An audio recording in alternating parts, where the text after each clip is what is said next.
Francesca, what are the two things that you're an expert at? How can we teach Bird Nation what you know? Why do you choose mindset? Mindset. So I've been a trainer here for almost 2.5 years now, and a lot of people come in here with goals, big goals that they want to accomplish, and as they start to accomplish those goals, I see a lot in our focus meetings and things like that, starting to hit those goals and then starting to feel like you're plateauing and you have nowhere else to go. So mindset, we see that mindset kind of wear off, and I want to give you guys just that motivation to keep on working towards those goals and know that there is always something to be progressing forward at, rather than being down on yourself when you think you're not going any further. Right, and that progression, you guys, is happiness, right? Like when you feel like you're progressing and you're moving towards something that is, desirable to you, and you feel like you're getting closer to it, well, that's where the fulfillment comes in, right? It's the process in which we're enjoying. And tell me if you feel the same way or see the same thing. What I see a lot of times is, we either set goals that are so far in the future that we really have no idea how to get there, or we're preconditioned by our past and we don't set big goals because we failed in the past, and so why would I keep trying if I failed? Absolutely, yeah. So I think coming in here, I know even my first camp here, and I've worked out my entire life, I was nervous coming through these doors. So people always have the reason why they come in, but it is hard to set those goals really far in the future, or you think they're further in the future than they actually are. Yeah, that too. So having that mindset of how am I going to get that way, if we take it step by step, and then you start to realize that those goals are coming to you a lot quicker than you think. So you sit down with somebody, we sit down in focus meetings, and we talk about our focus meeting number one, break the pattern. Yes. And we call it break the pattern because when you go to any other gym out there, right, what's the first thing that usually happens is the trainers will bring you in, and they mean well. I'm not the smack talker guy. That's not me. I'm the guy that's like, hey, I love everything. All fitness is good if people are moving their body. Yes. Good, great, solid, let's move forward.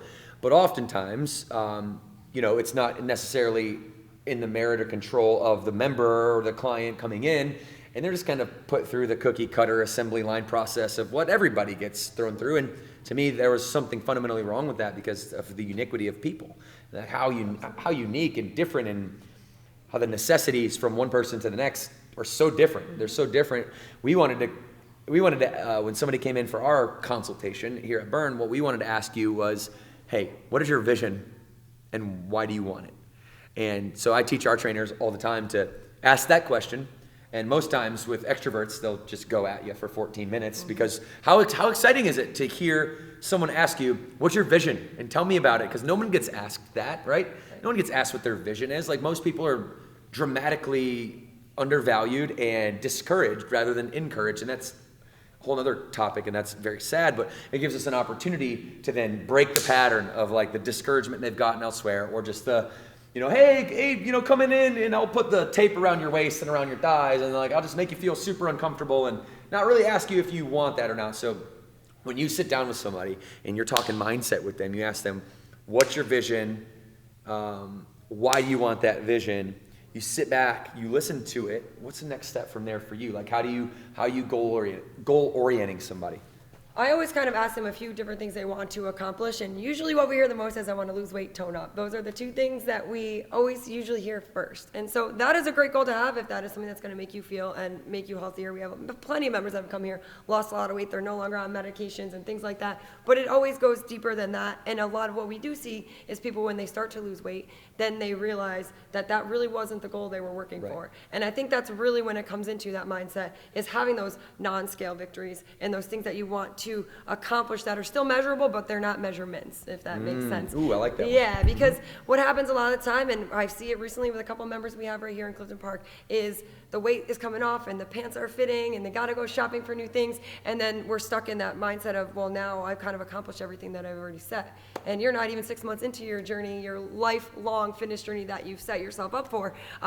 It is now starting to reframe that mindset now 6 months in rather than day one, as to what are those other smaller things that are going to make you feel accomplished along the way. And then maybe that weight loss is just a byproduct of accomplishing all the other things. What are like some of the smaller things that you've seen recently that have worked with your members, and maybe tell us a story or two? Yes, absolutely. We have so many members right now that are hitting push-ups from their toes and hitting double unders. Okay. And I did a trainer talk at our own gym months ago about how many people just dropped to their knees for push-ups. Absolutely. Finisher today, I might have, or that intermission today, I might have been dropping to my knees for push-ups by the end. But if you really want to get stronger at your push-ups, and we'll go into things like modifications later on, there are modifications to be had where you can start incline higher on the box and work your way down. And we have about 2 or 3 members that have, in the last 3 months, really set a goal. Every week, I'm going to tip that box down lower. Bit down lower.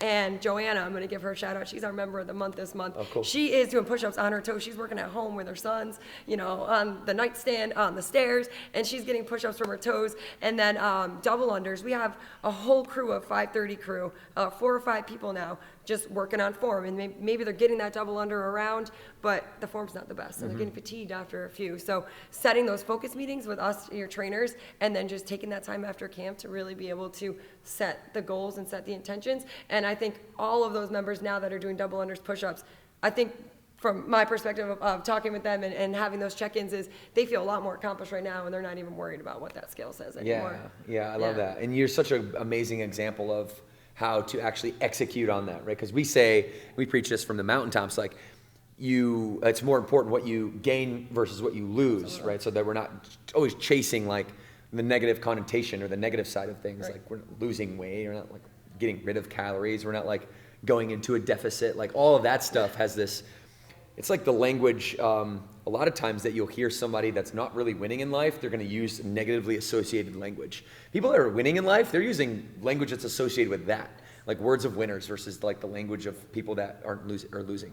And what I love about what you said is like, okay, you're bringing them in and you're giving them these performance goals.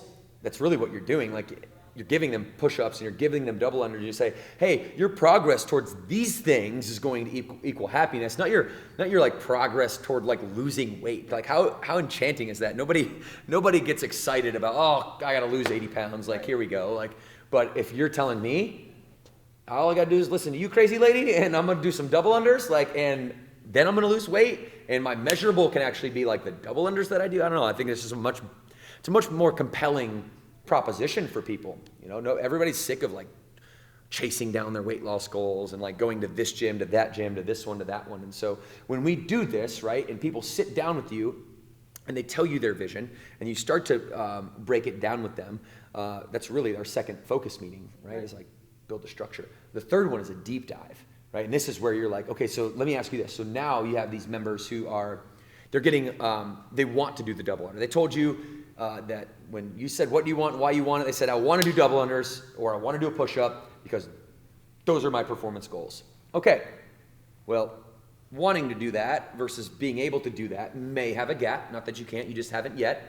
So how do you use our third focus meeting, deep dives, to go deep with somebody who maybe doesn't connect on the form? And I'm going to grab you a jump rope and I'm going to ask you to show us a few examples on the double under of how you've gotten people through this. But what is that last focus meeting, like when you're working on them one-on-one, what is the motivation to do that? Like what is like the same way somebody's going to want to come in and work with you on nutrition, to lose weight, whatever. How do you get them to get in the mindset to come work with you on double unders, to go something toward that they like? And I want you to answer the question. Absolutely. I'm going to go grab you a jump rope, and then you're going to. Sure. So what I always say is I didn't pick these performance goals for you. You chose them for yourself. So we will talk about what that would mean to you. And a lot of time doing push-ups. We have a lot of moms in here that are like, I want to show my kids what it's like to be strong. I want to do something like a double under that I didn't know I could ever do. And that builds the confidence that you can. Now you're in camp, go pick up something heavier without your trainer giving it to you. Or now you're out in the world and you're taking that confidence out into your real life as well. So that's what I always tell everybody is, I didn't choose these goals for you, you chose them for yourself, and then I'm gonna help you every step along the way. But then we will, and Devan said third focus meeting, but we'll go every week, every couple days sometimes if it's a performance goal. I had somebody named Brittany, she's one of our 530 members. She was there twice a week for about 3 weeks until she hit her first double under. So nice. She's still stringing them along, still working on getting that PR, but she was here every single week until she got that first one, until it finally connected, especially with double unders, because sometimes it takes a little bit longer for other people, but we will all get them in the end if we keep working. Yeah, no, we definitely will, and it's much more psychological, you guys, than it is physical.